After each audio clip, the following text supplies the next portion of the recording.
Now today we are going to start with these tenses, or the class in that regards to the English grammar. In that we have taken a topic that is called the tenses. So at the very first we need to write here a tense also. Now the tense we have divided. Actually tense means what? Tense means only the time. So tense means time, and time that we have divided in three parts. First one is the present, past and future.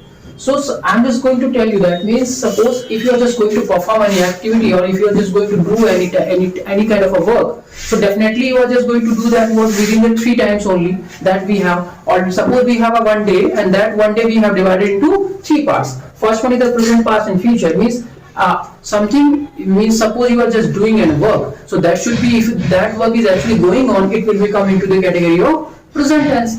If already you have done a work, it means you are just talking about the past. Okay, and in future if you are just making some plan to be do and work, and if you are just going to do that work in future, that will become into the category of the future tense. So let it be. Now again I'm just going to talk about the one by one. Means here we have already divided this time into three categories, and first category we are just taking here the present tense. Okay, so present tense, or once again we are going to divide into four parts. First one is the present indefinite, second one is present continuous, and after that present Perfect.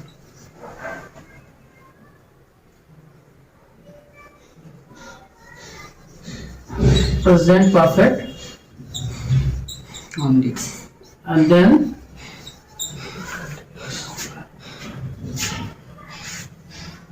present perfect Continuous. continuous. So now we have already divided in three parts the present tense also. In present tense, now at the very first, the first one is given the name of that, the present indefinite, second the present continuous, and third the present perfect, and then present perfect continuous. So we have got till these the four parts. Now we are going to talk one by one. अब हम लोग एक एक करके इसकी बात कर देंगे. सबसे पहले हम लोग किसकी बात करेंगे? Present indefinite. अच्छा, सपोज करो आपको अगर कोई प्रेजेंट इंडेफिनिट सेंटेंस दिया हुआ है, और वो प्रेजेंट इंडेफिनिट सेंटेंस इंग्लिश में दिया, हिंदी में नहीं दिया. अभी तक आप हिंदी में तो समझ जाते थे, क्या होता था, ता है, ती है, ते करके ऐसे दिया होता है, तो आप इजीली समझ जाते हैं कि हमारा ये सेंटेंस जो है प्रेजेंट इंडेफिनिट का होगा. But suppose if you not having a sentence of a Hindi, only you have the English sentences, तो then how you are just going to recognise दो सेंटेंसेस. उन सेंटेंसेस को आप कैसे पहचानेंगे कि हमारा present indefinite का है? So at the very first I'm just going to write some tricks or Identity. Yes, identity of the recognition. How you are actually going to recognize that sentence is given, whether the sentence of the present indefinite or continuous or something else. So I'm just going to write here. With the help of that you can just recognize very easily this sentence of present indefinite. Let's see. जैसे आपने पहले पढ़ा था present indefinite की पहचान क्या होती है, हम लोगों ने देखा था ना. तो उसमें क्या था, आपको एक तो मिलेगा जो हमारी वर्ब होती है, फॉर्म्स की. वर्ब की जो फर्स्ट फॉर्म होती है, वर्ब की फर्स्ट फॉर्म. वर्ब की फर्स्ट फॉर्म में अगर आप ऐड करने जाते हैं, क्या ऐड करते हैं? एस और ईएस. Very good. और भी क्या हो सकता है? वर्ब की फर्स्ट फॉर्म भी तो आ सकती है. अगर मान लो हमने कोई ऐड नहीं किया तो वर्ब की फर्स्ट फॉर्म भी आएगी. देन और भी जो मिलेगा आपको, क्या, डू और Does. Do and does. That will also you will get in that. आपको डू और डज इसमें दिखाई देगा. तो इन सब चीजों से हमें ये सारी चीजें अगर हमको कहीं पे भी इनमें से कोई भी चीज अगर सेंटेंस हमें नजर आ जाती है, क्या, अगर वर्ब की फर्स्ट फॉर्म में ऐसे यस लगा है, या फिर वर्ब की फर्स्ट फॉर्म लिखी है, या उसमें से डू या डज में से कोई एक चीज आ जाती है, तो हम डेफिनेटली कह सकते हैं कि हमारा वो सेंटेंस कौन सा होगा? प्रेजेंट इंडेफिनिट का होगा. इसके अलावा तो सेंटेंस वो नहीं हो सकता. दूसरा, अगर हम इसकी बात करें, कंटिन्यूअस की बात करते हैं, तो कंटिन्यूअस में क्या रहता है? Yes, very nice. इसमें आपको वर्ब मिलेगी इज एंड आर मिल जाएगा, प्लस वर्ब की फर्स्ट फॉर्म में आईएनजी नजर आएगा. कंटिन्यूअस का सेंटेंस हो जाएगा. That's it. Now again we are going ahead more. Then here what you will get it? Has and, very nice, has and have. Has and have along with verb की कौन सी फॉर्म होगी? Third form ही होगी. Verb की third form को मिलेगी. And the same way here we are talking about the present perfect continuous. So continuous, why we have used continuous? We have used because we are actually going to use the verb that is of ing form. यही तो है ना, क्योंकि continuous इसीलिए कुछ तो उसका मतलब होगा. आप ही बोलो, मैं बोलूं कि मैं 4 घंटे से पढ़ रहा हूँ, तो रहा हूँ, एक तो हिंदी से भी आपको पता चल गया कि रहा हूँ लग रहा है, तो कंटिन्यूअस है, और कंटिन्यूअस में जो रूल होता है वो ही रहेगा ना कहना। तो सपोज करो प्रेजेंट इंडेफिनिट से स्टार्ट करते हैं। प्रेजेंट इंडेफिनिट में एक एक करके चलना है, धीरे धीरे स्टेप बाय स्टेप चीजों को सीखेंगे। एक सेंटेंस बोलो that I will translate in English. Present indefinite से प्रेजेंट इंडेफिनिट में अभी आपको हमने बता ही दिया है, हिंदी के सेंटेंस आपको ऑलरेडी पता ही है, ता होता है, ती होते हैं, ते होते हैं, ठीक है। ये सारे जिस सेंटेंस के अंत में आते हैं वही हमारे प्रेजेंट इंडेफिनिट के सेंटेंस कहलाते हैं, यही तो है ना। She ate the food. अब हाँ, और अब अगर अब ये सेंटेंस हमारे पास लिखा हुआ, अगर कोई आपसे बोलता है कि बताओ हमको इसका टेंस, सबसे बड़ी प्रॉब्लम होती है टेंस को ही नहीं पहचान पाते। स्पेशली हमारे पास जो सबसे बड़ी प्रॉब्लम यही तो आती है कि हम टेंस ही नहीं पहचान पाते।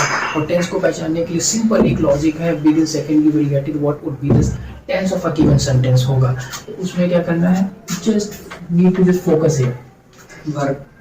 वर्ब को सिर्फ ध्यान देना है, जैसे आपको भी देखना उसमें मिलेगा जब वो स्टोरी ट्रांसलेशन होता है ना, स्टोरी को समझने की जब बात आती है तो वहाँ पे भी देखो, वहाँ पे हम लोग प्रॉब्लम करते हैं, स्टोरी समझ में नहीं आ रही होती। तो स्टोरी हमको जब नहीं समझ में आ रही तो फिर रीजन उसके पीछे सिर्फ इकलौता है मात्र ये होता है कि हम उसका टेंस ही नहीं समझ पाते हैं।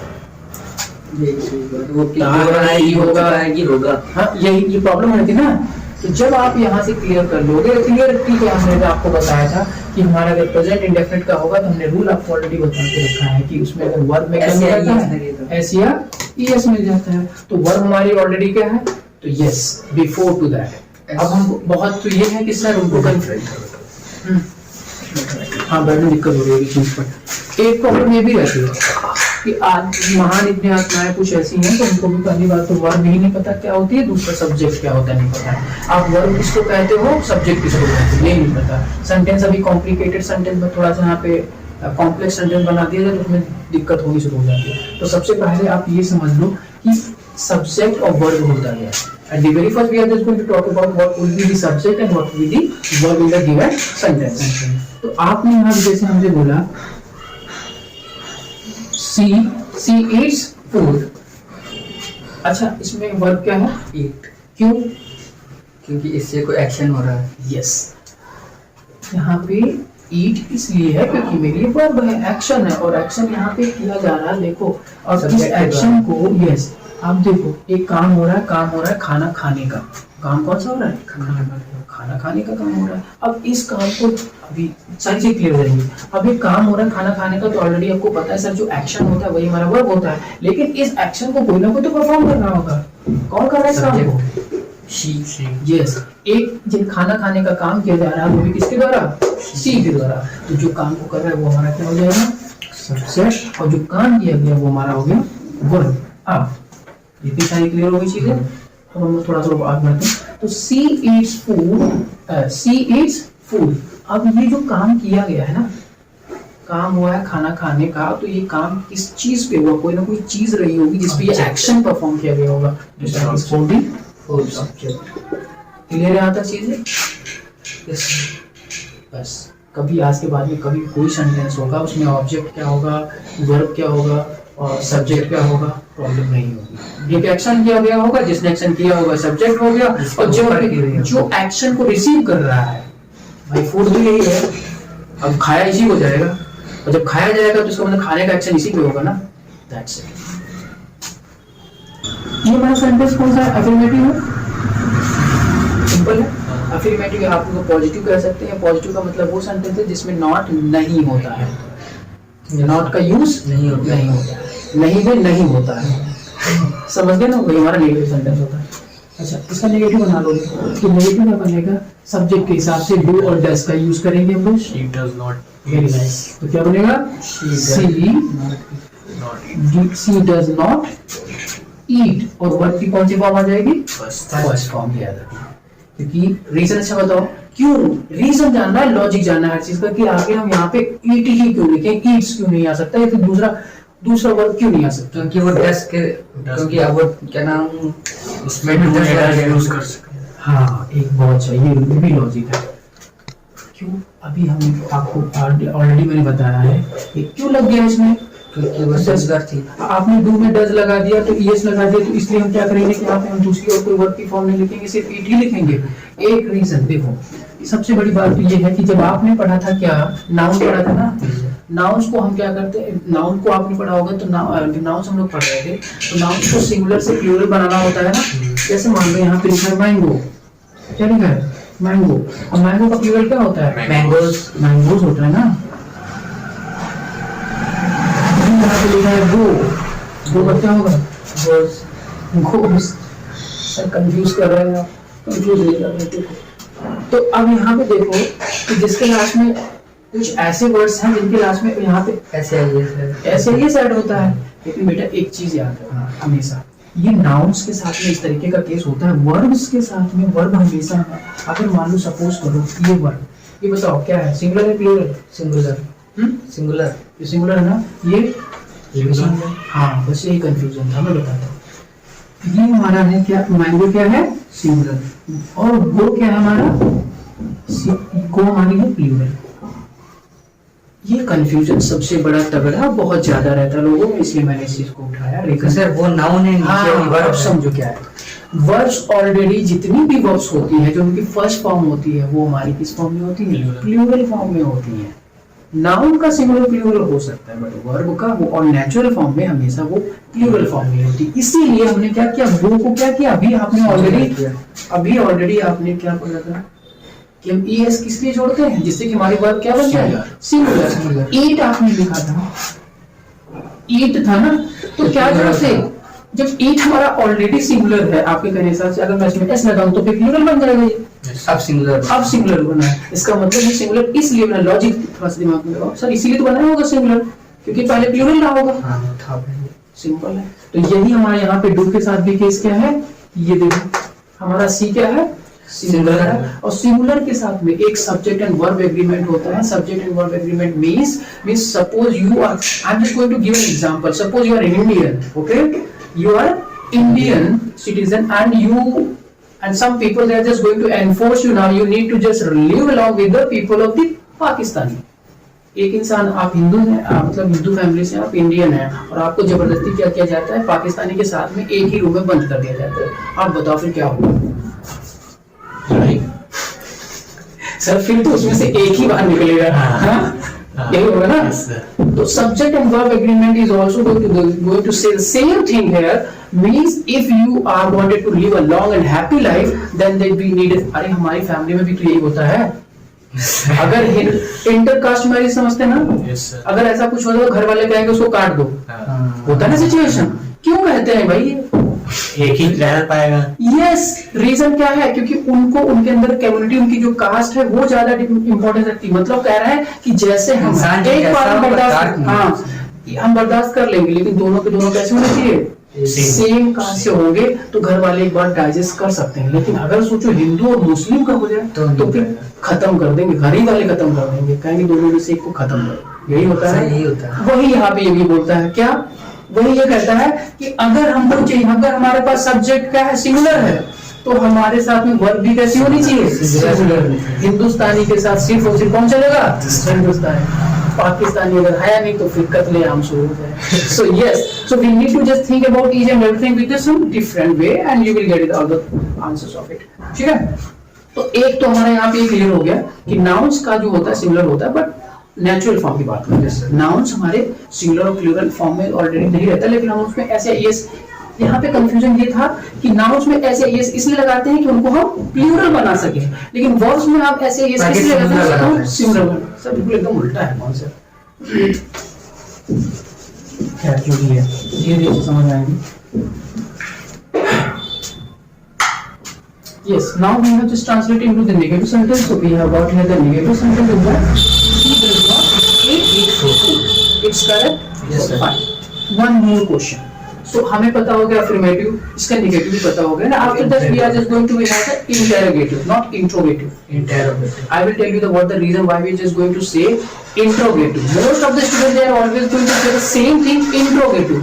Interrogative and interrogative, there is a great difference. Let it be. आप इंट्रोवर्ट होता है, इंट्रोडक्शन इंट्रोडक्शन अपना इंट्रो करना, स्पेलिंग इंटेरो यही होता है ना, इंटेरोगेटिव मतलब पूछना, इंट्रो मतलब इंट्रो, बताना। फिर तो ये डक्शन में चले जाओगे, यस मैम। इंट्रोडक्शन में आप चले जाओगे। इंट्रो मतलब बताना हो गया, इंटेरो मतलब पूछना हो गया। We are going to be asked the questions to others. Okay, we are making some questions. तो ये चीज ध्यान रखना है। तो जो लोग इंट्रो बोलते हैं वो हमेशा स्पेलिंग इसकी हमेशा गलत लिखेंगे। Yes, तो जो और उसका प्रोनाउंसिएशन भी ये इंट्रो, ये इसका अलग है, इसका अलग है, इसका इंटेरोगेटिव। उसका इंट्रोगेटिव। स्पेलिंग का इंटेरोगेटिव बोलोगे तो इजी भी हो जाएगा आपके लिए, लिखना भी आसान हो जाएगा। बात वही होती है जो आप प्रोनाउंसिएशन कर रहे हैं। Yes, the biggest problem in in India, mostly the people we are totally belongs to the Hindi. So this is the only reason we don't pronunciation. That's see again you are just making mistake. Pronunciation नहीं होता, pronunciation होता है। Pronunciation. और है ना, तो जिस शब्द को हमको बोलना है वो शब्द को अगर हम गलत बोलेंगे, अभी मैं आपसे बोलूँ स्पेलिंग जरा बोले तो आप पता क्या लिखोगे, प्रोनाउंसिएशन नहीं लिखोगे। वो स्पेलिंग कभी सही नहीं हो सकती है, अगर सही बोलोगे तो हमेशा स्पेलिंग भी सही होगी। देखो जैसे आपने बोला प्रो नाउन सीएशन, आप ये लिखोगे स्पेलिंग का 100% सही यही लिखते हैं। यही लिखोगे। हाँ, होता क्या है, प्रो नन सीएशन होता है, नन होता है नन, प्रो नाउन नहीं होता है। यहाँ पे गड़बड़ हो रहा है, स्पेलिंग समझ में आती है। आगे समझ गया।